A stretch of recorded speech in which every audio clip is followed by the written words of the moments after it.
Nah, kemudian selain itu, untuk first order logic ini yang terpenting lagi adalah penalarannya. Di minggu lalu kita sudah sempat mention, setelah kita merepresentasikan sesuatu, yang penting lagi itu adalah kita punya yang namanya inference engine. Di mana inference engine ini nantinya akan melakukan penalaran atau reasoning terhadap informasi yang kita punya.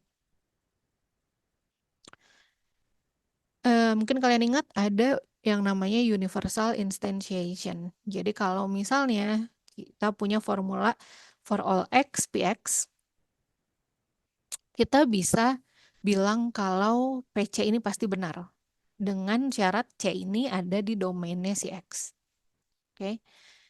Jadi kalau misalnya ada semua orang yang mengambil kelas representasi pengetahuan pasti mengambil atau pasti sudah lulus logika matematika misalnya tadi. Nah, berarti kalau saya ambil sembarang dari kalian, sembarang nama, berarti saya bisa klaim dia sudah lulus logika matematika juga gitu.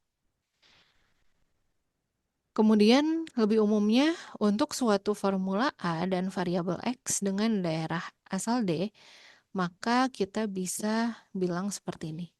Jadi untuk semua XA, maka A pasti benar kalau kita ganti X-nya dengan apapun yang ada di domainnya. Kemudian ada existential instantiation. Kalau existential instantiation itu adalah jadi misalnya kita bilang ada X untuk suatu PX. Nah, kita bisa ganti X-nya menjadi suatu konstanta. Tapi konstantanya ini tidak sembarang. Konstanta ini kita sebut sebagai Skolem konstan. Jadi bedakan, variabel itu tadi bisa merepresentasikan apapun yang ada di domain. Konstanta itu merepresentasikan dirinya sendiri. Tapi ketika kita punya there exists X such that Px benar, maka akan ada konstanta yang bisa menggantikan X. Tapi kita nggak tahu konstanta itu apa, ya kan? Oleh karena itu kita ganti dengan suatu Skolem konstan. Jadi Skolem konstan ini sebenarnya dia mirip-mirip variabel, cuman kita menganggap dia sebagai konstanta. Kenapa perlu dianggap sebagai konstanta? Karena kita punya keterbatasan di variabel bebas yang tadi. Kalau misalnya dia punya variabel bebas, dia nggak akan punya arti. Makanya kita ambil suatu konstanta yang kita sebenarnya belum tahu artinya apa. Tapi kita anggap dia sebagai suatu konstanta. Makanya ini itu bisa saya tulis sebagai PC, di mana si ini itu adalah suatu konstanta. Tapi saya bisa ganti dia menjadi suatu Skolem konstan. Oke. Kenapa harus diganti menjadi suatu Skolem konstan? Karena untuk reasoning sesuatu yang tidak menggunakan quantifier itu nantinya akan jauh lebih mudah. Jadi kalau kita reasoning dengan menggunakan quantifier itu akan cenderung lebih sulit daripada reasoning tanpa quantifier. Atau mungkin bahasa kalian waktu tingkat 1 itu adalah reasoning di logika proposisi itu lebih mudah daripada reasoning di logika predikat. Misalnya, saya punya kalimat ini. Ada X, di mana X itu merupakan kalung dan Indi memakai kalung tersebut, misalkan. Nah, saya bisa tulis ulang dia menjadi seperti ini. Kalung K1 dan memakai Indi K1. Jadi kita ubah X-nya menjadi konstanta Skolem. Oke. Kemudian misalkan saya punya fakta sebagai berikut. For all X, King X, and greedy X, then evil X. Kemudian John adalah king. John itu greedy.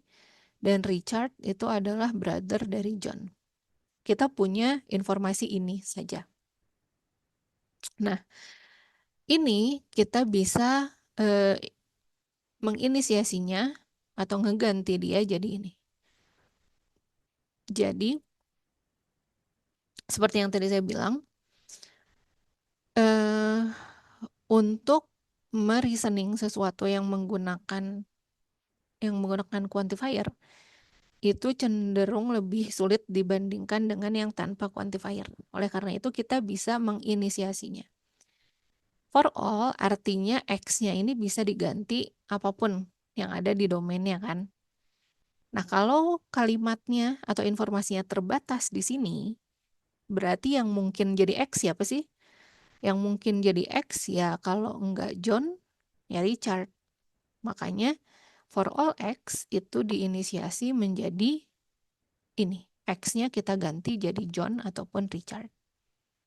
Sehingga yang kita punya itu adalah kalimat logika proposisi biasa. Jadi tanpa adanya quantifier. Ini ada beberapa aturan inference yang ada di logika matematika. Jadi kita bisa punya modus ponens yang menyatakan kalau kita punya if then sesuatu, maka kalau if-nya benar, maka then-nya juga pasti benar. Atau modus tollens, kalau kita punya if P dan Q, kalau Q-nya udah pasti salah, maka P-nya juga udah pasti salah. Atau simplification. Simplification kalau kita punya kalimat dua barang ini benar, berarti ya kita bisa ambil salah satu aja itu udah pasti benar. Silogisme itu terkait hubungan jika maka A maka B, B maka C, ya kita bisa simpulkan A maka C. Disjunctive silogisme ini kalau kita punya P atau Q itu benar, tapi salah satunya udah pasti salah, ya berarti yang lainnya udah pasti benar. Atau resolution, ketika kita bilang P atau Q benar, tapi kita juga bilang negasi P atau R benar, maka salah satu dari Q atau R itu pasti benar. Karena kalau P-nya salah, berarti Q otomatis akan benar. Kalau P-nya benar, berarti ini sudah pasti salah dan R otomatis akan benar. Jadi salah satu dari Q atau R pastilah benar. Ini ada beberapa ekivalensi yang ada di logika matematika juga. Jadi ada beberapa hukum yang bisa digunakan juga untuk inference engine. Universal atau generalized modus ponens itu seperti ini. Kalau misalnya saya punya jika maka, tadi kan modus ponens itu intinya kalau jikanya benar, kita bisa tarik kesimpulan makanya pasti akan benar juga. Nah, berarti kalau saya punya yang seperti ini, terus saya tahu kalau misalnya A itu benar nih untuk suatu C, berarti saya bisa simpulkan B itu benar untuk suatu C juga. Dan tolensnya juga berlaku.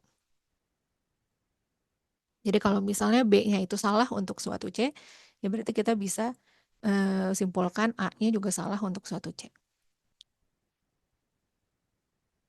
Kayak misalnya tadi kita punya untuk semua mahasiswa yang mengambil representasi pengetahuan pasti sudah lulus logika matematika misalnya. Berarti kalau saya ambil seseorang yang ada di kelas ini, berarti kan AX-nya benar. X-nya saya ganti dengan orang tersebut, berarti saya bisa bilang si orang yang tadi itu sudah lulus logika matematika. Begitupun sebaliknya, kalau dia belum lulus logika matematika, saya ambil mahasiswa tingkat 1 misalnya. Udah pasti saya bisa bilang dia belum mengambil atau tidak mengambil kelas ini juga. Nah, selanjutnya untuk knowledge based reasoningnya kita bisa mentranslasikan, misalnya kita punya suatu kalimat atau kumpulan atau paragraf atau kumpulan informasi. Nah, di sini kita bisa mentranslasikannya dulu ke dalam first order logic. Contohnya, kita punya kalimat seperti ini. Kemudian nanti ada query, apakah Kolonel West merupakan seorang kriminal atau bukan? Nah, di sini kita satu-satu, lihat satu-satu dulu per kalimat. Salah satu kalimatnya, the law says that it is a crime for an American to sell weapons to hostile nations. Nah, ini bisa kita translasikan. For all X, misalnya domain X itu adalah apapun yang ada di dunia ini. Jadi domain itu bisa sebesar itu ya. Apapun yang ada di dunia ini. Bisa orang, bisa barang, bisa negara, apapun itu. Jadi apapun yang ada di dunia ini, kalau misalnya dia itu American, kemudian, oh sorry, di sini ada yang kurang ya. Ini harusnya for all X, Y, Z. Jadi ini harusnya semua variabel masuk ke sini. Jadi for all X, Y, Z, untuk apapun X, Y, Z-nya, kalau X-nya itu American, Y-nya itu weapon, dan X itu X yang tadi ini menjual weapon yang tadi ini ke hostile nation, maka dia adalah seorang kriminal. Itu untuk merepresentasikan yang pertama. Kemudian ini bisa kita anggap hilang for all-nya. Tadi kan saya sempat bilang ya, kalau mereasoning dengan menggunakan quantifier itu cenderung lebih sulit. Makanya karena dia for all berarti apapun X-nya, apapun Y-nya, apapun Z-nya kita anggap dia benar. Oke, kita tulis saja seperti ini. Kemudian, an enemy of America is counted as a hostile nation. Jadi kalau dia itu enemy Amerika, maka dia itu adalah hostile nation. Kita hilangkan lagi for all-nya. Kemudian the country Nono, an enemy of America, has some missiles and all of its missiles were sold to it by Colonel West, who is American. Karena ini terlalu panjang, kita bisa bagi dia menjadi beberapa fakta. Misalnya di sini Nono is an enemy of America. Nono has some missiles. All missiles that is owned by Nono were sold by Colonel West, and Colonel West is an American. Dari sini baru kita satu-satu. Nono is enemy of America. Berarti kita bisa tulis predikat seperti ini. Nono has some missiles. Bisa kita tulis seperti ini. Ada misil yang dimiliki oleh Nono. Bedanya sama tadi kan kalau for all kita bisa hapus aja for all-nya.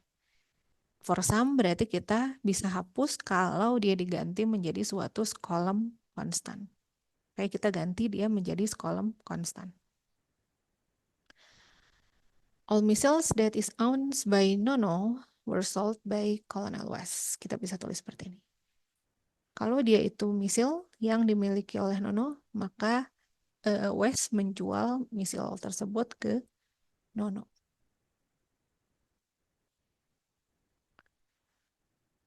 Dan kita bisa abaikan si for all-nya. Colonel West is an American, berarti American West.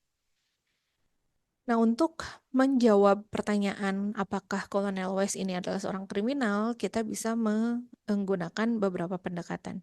Ada forward reasoning, backward reasoning, dan juga resolution proof.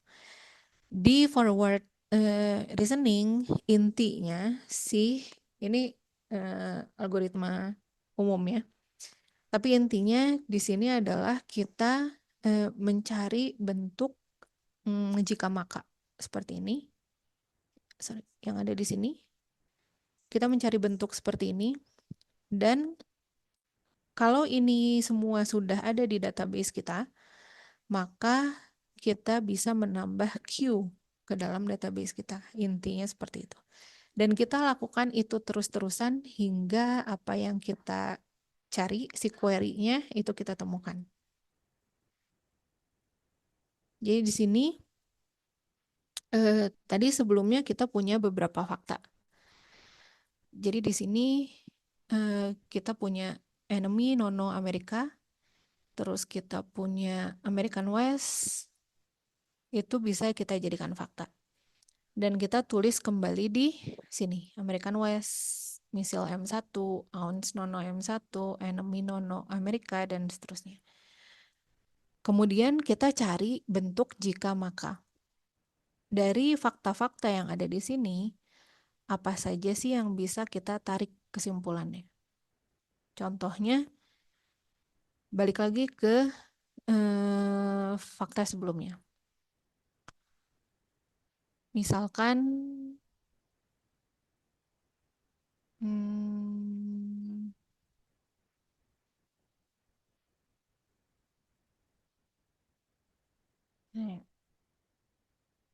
misalkan ini, enemy X Amerika, maka hostile X. Kalau kita punya bentuk yang kiri, maka kita bisa tarik kesimpulan yang kanan. Oke, nah kita cari. Jadi di sini intinya kita bisa kumpulin fakta-fakta yang ada di kalimat-kalimat sebelumnya. Jadi kita punya American West, kita punya misil M1, kita punya ounce nono M1, kita punya enemy nono Amerika. Jadi fakta-fakta yang berdiri sendiri, dan ini kan bisa kita simplifikasi jadi berdiri sendiri masing-masing ya. Jadi yang berdiri sendiri tanpa hubungan jika maka, itu kita anggap sebagai suatu fakta. Ini, sorry. Ini jika maka, ini jika maka juga. Jadi fakta-fakta yang tadi 4 biji kita kumpulkan di sini. Kemudian dari fakta-fakta yang ada, kita cari bentuk jika maka, di mana jikanya itu di merupakan kumpulan dari fakta-fakta yang udah kita temukan. Ya tadi contohnya yang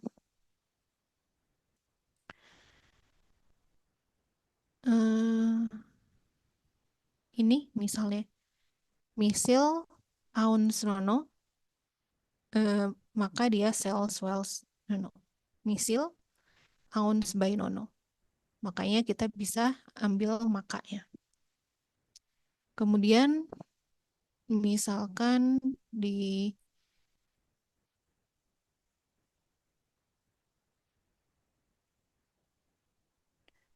sini, kalau dia enemy, maka dia hostile.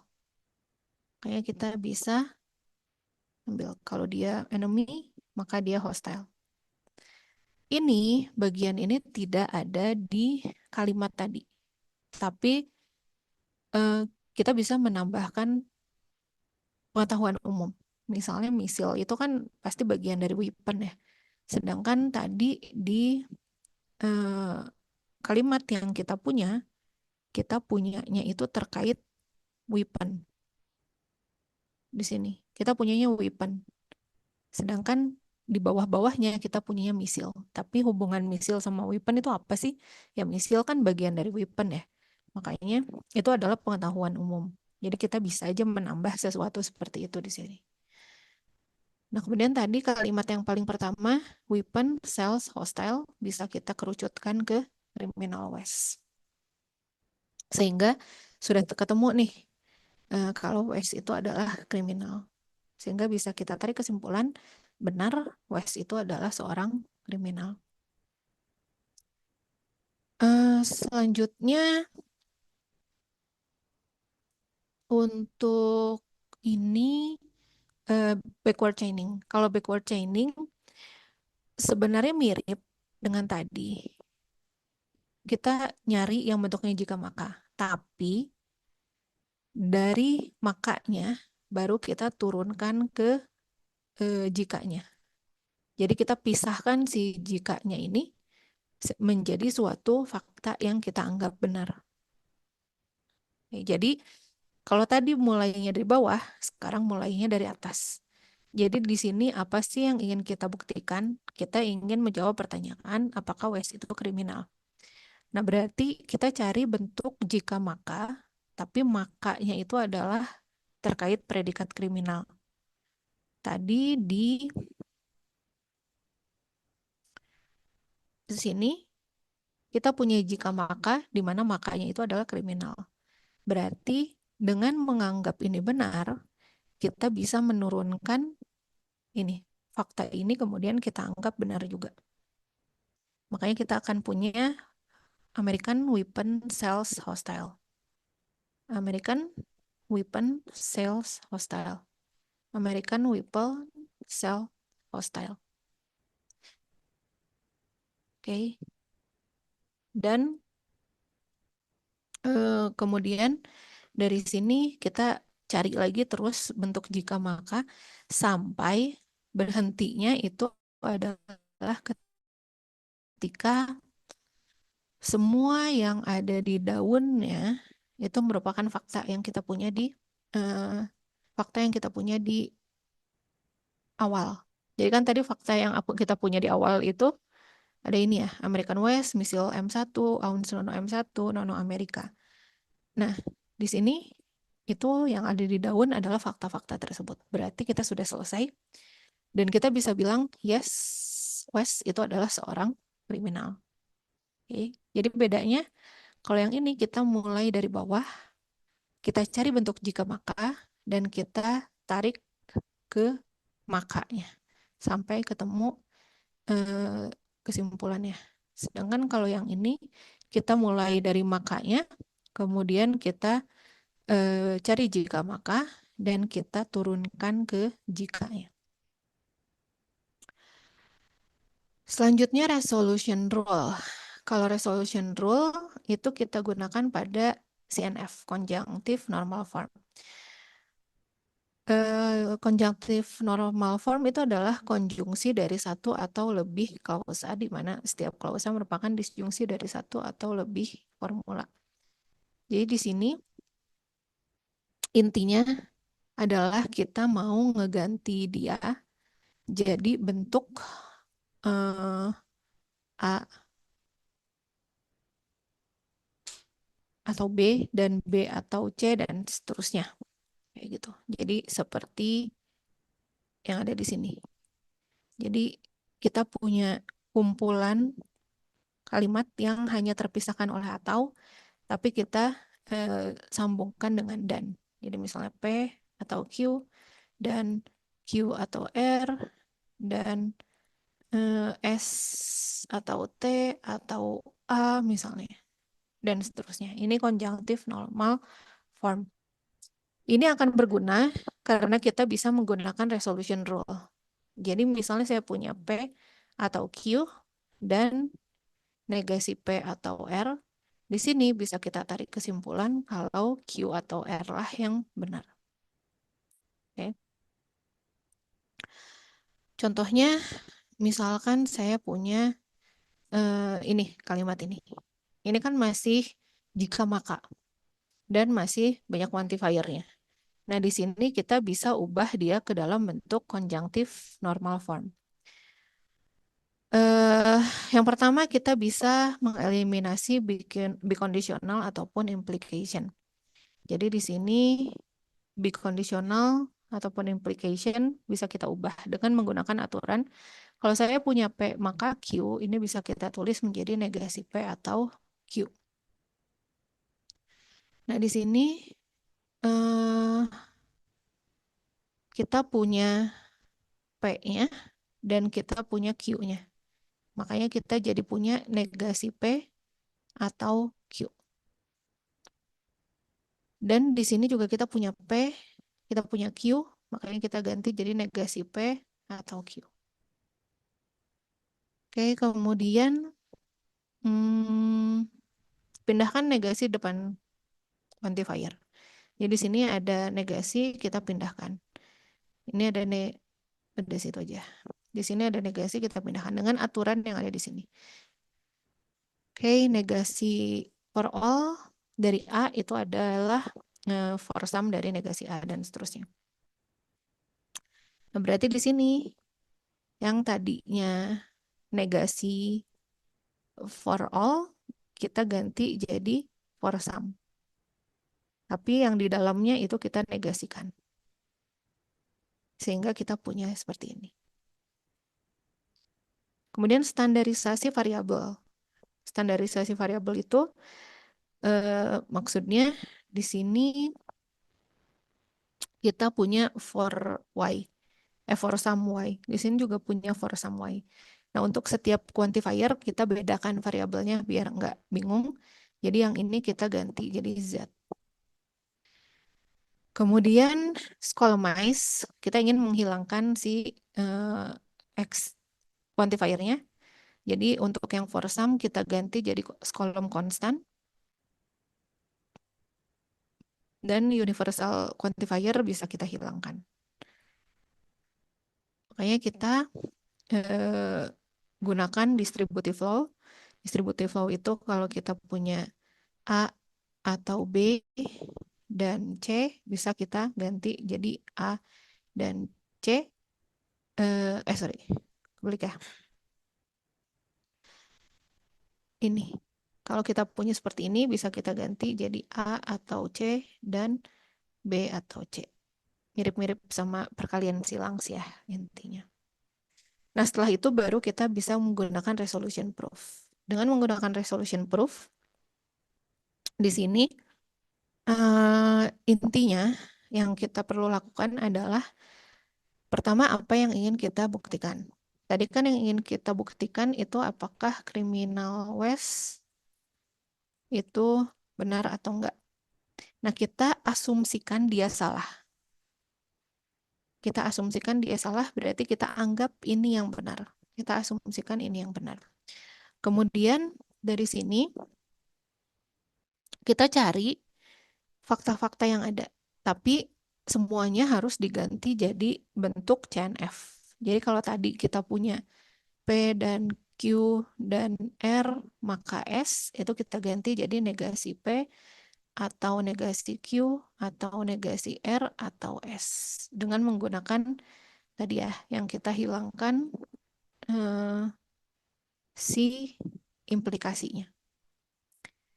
Jadi kita punya ini, kita dankan dengan ini. Tadi resolution proof itu adalah kalau kita punya P atau Q dan kita punya negasi P atau R, maka bisa kita simpulkan Q atau R. Atau secara tanda petik, P-nya jadi kayak hilang kan. Makanya kita punya ini dan ini. Ini ada negasi kriminal, ini ada kriminal. Berarti tanda petik ini bisa kita hilangkan. Makanya hanya tersisa ini. Kemudian kita cari lagi faktanya terus-terusan. Contohnya kita ada fakta tadi American West. Di sini kita punya negasi American West. Berarti ini bisa hilang.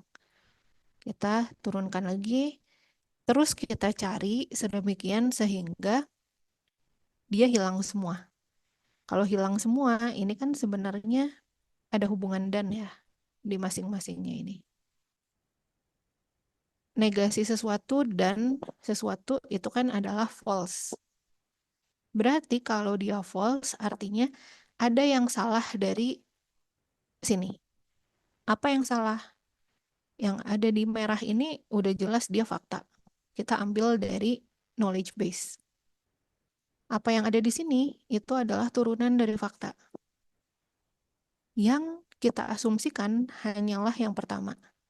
Berarti ketika semuanya ini bernilai false, yang mungkin salah itu hanyalah yang kita asumsikan. Sehingga ini bisa kita simpulkan adalah false, sehingga yang benar itu adalah criminal West.